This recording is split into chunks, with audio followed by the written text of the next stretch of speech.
Hello gentlemen, welcome to this video. Now what you can expect from this is something quite unique. Well, actually not at all unique. It's basically Mingles Jingles but with Wallst. This is a result of my crippling low self-esteem, coming after that video I put up on my jaw operation, which I still haven't worked up the balls or been in the right frame of mind to read the comments on that, which is a bit disturbing, but I've been thinking about doing a video like this for quite a while, and the reason I haven't is, as I said, low self-esteem, didn't believe people would enjoy it, didn't think I could make it engaging, but I come up with a system, which is, right, I know this is down here, oh yeah, FIDEA, which stands for F*** autism, I'm doing it anyway. So that's what is happening here. I have written a story. This series is going to be about me telling you about events that have transpired inside, or in the grand scope of my life, which hopefully I can make engaging. I've written it down and I've dramatised and I've embellished and I've tried to make it as engaging as I can, because I do enjoy storytelling, but all the facts are facts. There's no twisting the words to make it sound like something happened that didn't. Everything that you hear in this story is 100% true to the best of my recollections. So, you'll be seeing some World of Tanks gameplay that you guys sent in. Hopefully you'll very much enjoy it. You let me know what you think, and yeah, have a good time. It was a sunny day. Me and my family, my brother, my mother and father, we were all taking a trip up to the village of Cheddar in Somerset, England, to visit the caves there, which were, and still are, a popular tourist spot. They're home to Britain's oldest full human skeleton, which is aged at around 9,000 years. First, however, we had to traverse Cheddar Gorge, which is a vast, stunning crevasse carved out of 1 billion tons of limestone. It had been at the mercy of meltwater floods over 1 million years, and it played host to countless grassy knolls and arduous ridges. A road wound deftly from the furrowed earth far beneath the tallest of the limestone peaks. Tell you what, it's a very good way to make yourself feel small, staring up at 100 metres of sheer cliff face, 137 at its pinnacle. It is humbling, dangerous, and beautiful. This is a venue of nature that demands respect, and even when not given the backdrop of that clear blue sky which we were blessed with, you could look up at those lofty cliffs with awe. Our destination was on the south side of the gorge, one of the 2 caves open to the public. Goth's Cave, an extensive intricate network of tunnels and passages, caverns and shafts, formed by the life of an underground river. For me, the experience subverted expectations. I was expecting a simple tour guide and group. Little 10-year-old me was thrilled when I was handed a stick, as I'll call it, a thin electronic device about twice the length of your average TV remote, and a well-worn number pad on the face and a small rectangular LCD display on the top lit up with a dull green. As it turned out, the cave was rather more museum-esque than I was hoping for at 10 years of age, forced me into appreciation and gratitude for the limited functionalities of the stick. The cave people, as I called them, had marked out notable events along the tour route and gave them numbers. You would enter the number into the stick and it would ramble off some interesting facts and background on whatever it was you were looking at.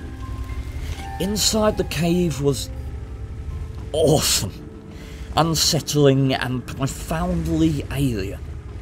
Stalagmites hung from the ceiling like Christmas decorations. Stalactites protruded from the ground.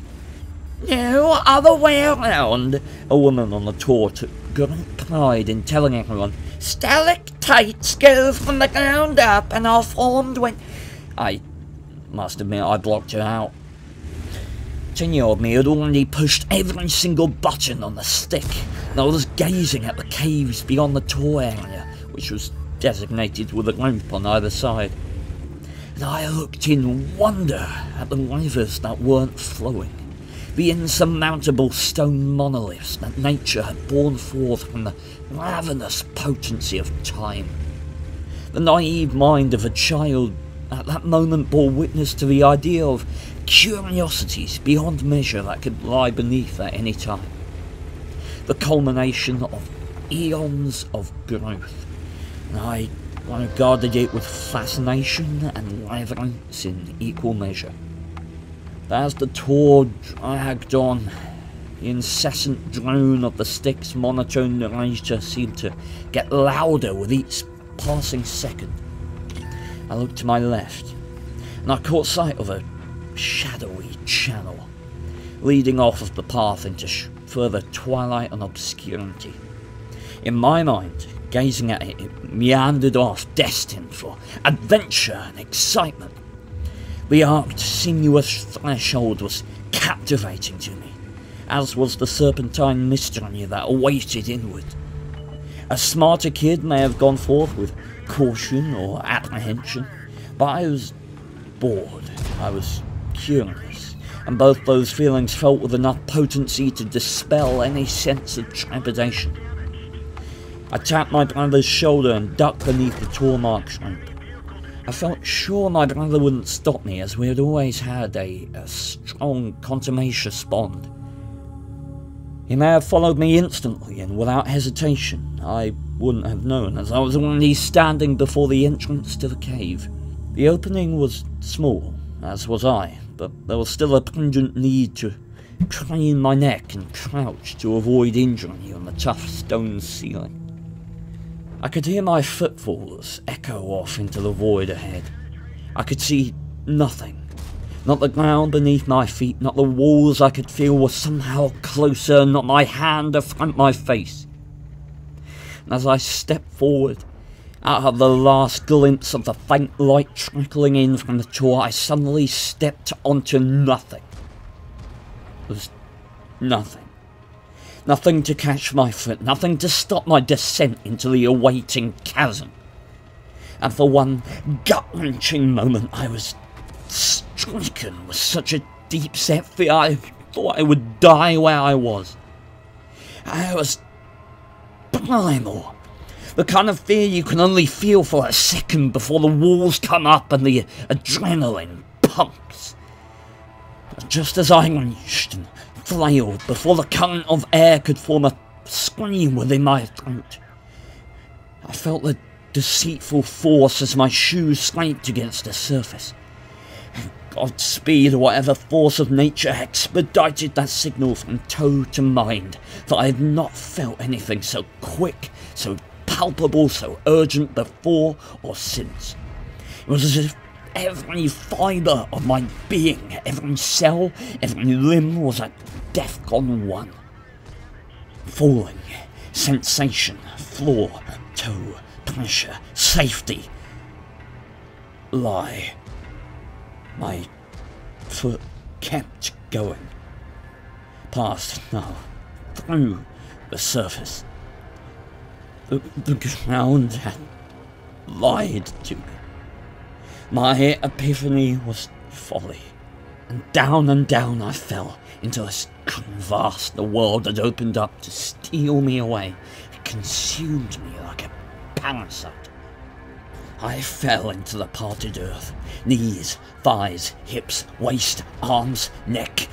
As I felt sure the shadowy beast would finish the job, I threw my arms down, through instinct, not by choice, to bat away an unseen entity. No, I was swimming. I wondered, was I dead? Was this purgatory? Would I remain swimming in some liquid with the consistency of treacle forever? No, this was limestone mud. The locks in this endeavouring tomb over 1,000 years had dripped and leaked, made a pool, and by some improbable providence, I was buoyant such that my head never sunk below the surface. So there I was. The coming seconds, although distorted and stretched by fear, were all I needed to come to terms with the situation. But I had no way of knowing just how far I had fallen, or which way I was facing. There was nothing to perceive in this aphotic prison, apart from a dull green glow. The stick! It was still hung around my neck, poised to inform me of the next notable event. I grabbed the face of it and turned it outwards, and in front of me, about a foot above my muddy pit, the dull green gleam curved and faded away, and I thought, that must be where I fell from. So close, I hadn't fallen far after all.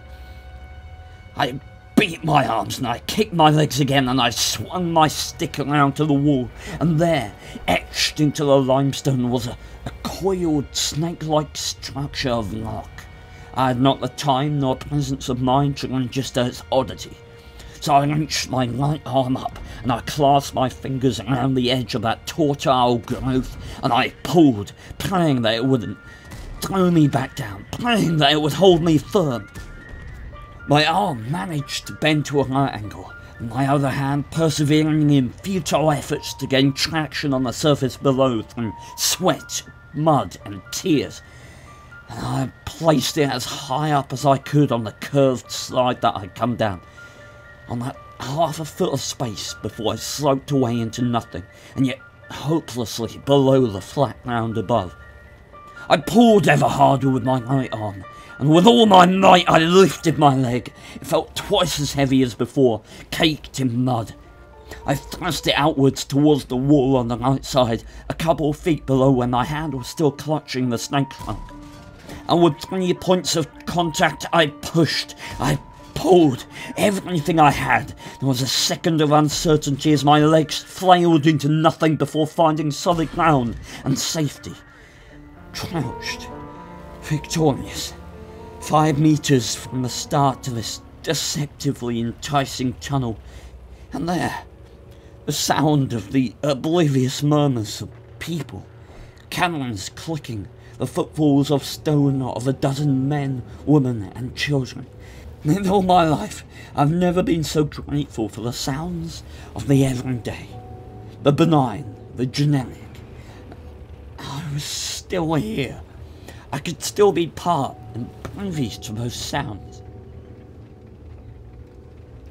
So I stood, and I walked a unique walk, halfway between triumphant and ashamed. I strayed from the path and almost paid with my life. The light hit my eyes somewhat harder than I expected as I rounded the corner to rejoin the tour. And even as I blinked myself back to reality, there was my brother and my mother rushing over, looking panicked beyond belief. Truth be told, I can't remember much of the conversation, the confusion that followed. But I remember looking down and finding that I looked like something out of a comic book. Greyish brown mud clung to every nook and cranny, wrinkle and fold in my skin and clothing. My body looked entirely alien, and I was probably only recognisable by my head, the only place devoid of the muddy pigmentation.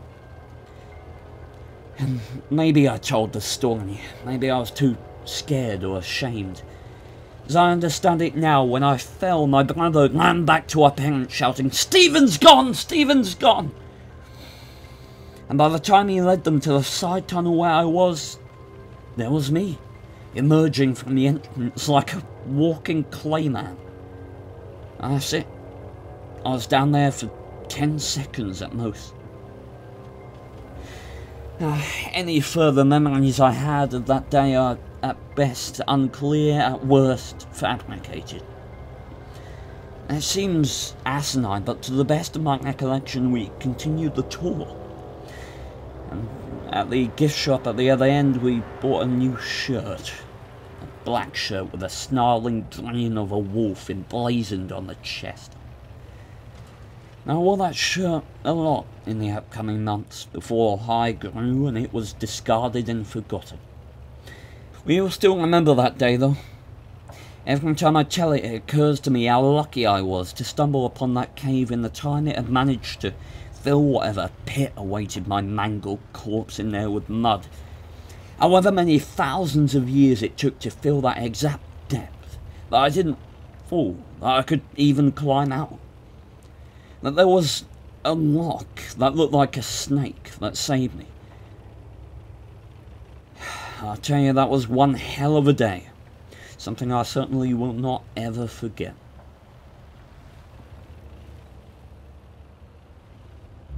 Yeah, so I fell into basically a massive vat, natural vat of limestone mud. And to give you guys an idea of what that felt like, it was basically like if you go to the beach and you pick up sand in the water, you know how it kind of just sinks through your fingers and just falls to the ground. It was very, very like that. There was no bottom. I literally fell in it and it was completely pitch black everywhere I looked. One of the most terrifying experiences of my entire life. Yeah, basically what it amounted to was, I wanna avoid using the word quicksand because that's not accurate, but it's just, you have no idea how hard it was to climb out of that. Looking at the photos that I flashed up on screen occasionally, brought back some memories which aided in the description of the story. As I said, at the end, everyone in my family remembers that immediately. My dad remembers the shape of the mud across my chest. Apparently it was below my left arm, and sort of there was just a line of mud up my body to above my right arm below my neck when I came out. Yeah, just, I don't know how they can allow that. I mean, admittedly, I went under the thing and off to the side, but, like, kids are gonna do that. I almost died. Literally, if that had been 1,000 years ago when it wasn't as deep, I probably wouldn't have been able to climb out, I would have drowned. If it was 500,000 years ago, then it wouldn't have been there at all, and I would have just fallen down the huge pit that was there and died. So, yeah, near-death experiences, they're always fun. Hopefully you've enjoyed this video. Do leave me your thoughts in the comments. I'd love to hear from you. And until next time, farewell.